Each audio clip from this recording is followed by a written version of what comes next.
ඇහැල පොළගේ පුංචි පුතා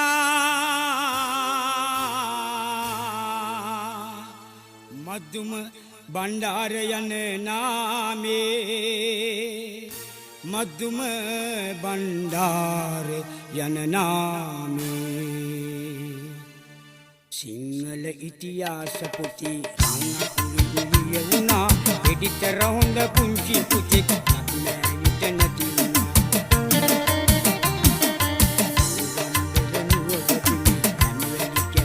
පවා ආඩම්බර කඳුළු වලින් අසෝකය නිවෙනවා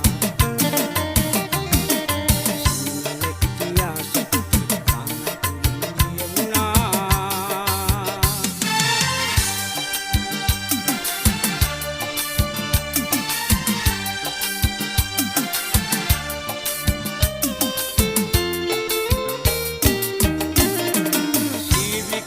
රාජසිංහ රාජානය පතුරලා අම්මා සමග දරු තුන් දෙනෙකුට මරණය හිමි කළා.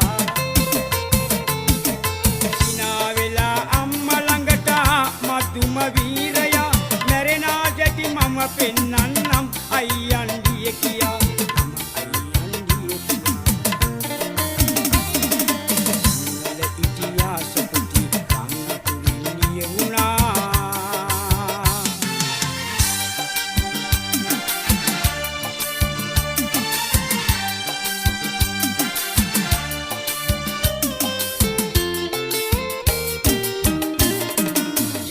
කඩුව අතට අරන් එන විට රුදු ගාලයා මරණයට බය වී අයියා අම්මා ළඟට පැන ගියා.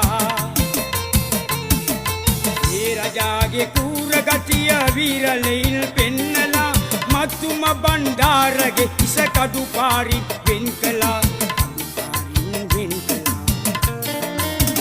සිංහල ඉතිහාස පොතේ රංගුලිය වුණා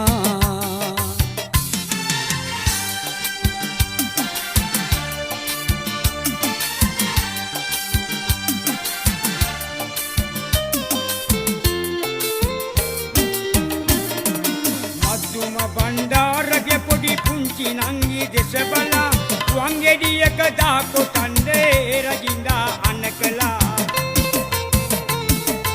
එහෙම හිතක් එහෙම නැතත් ඉතිහාසෙම නෑනේ පියාගේ නම රැක ගන්නට පුංචි පුතෙක් බිලි වුණේ. සිංහල ඉතිහාස පොතේ රංගුලිය වුණා රොඳ පුංචි පුතෙක් ලක්මෑනිට නැති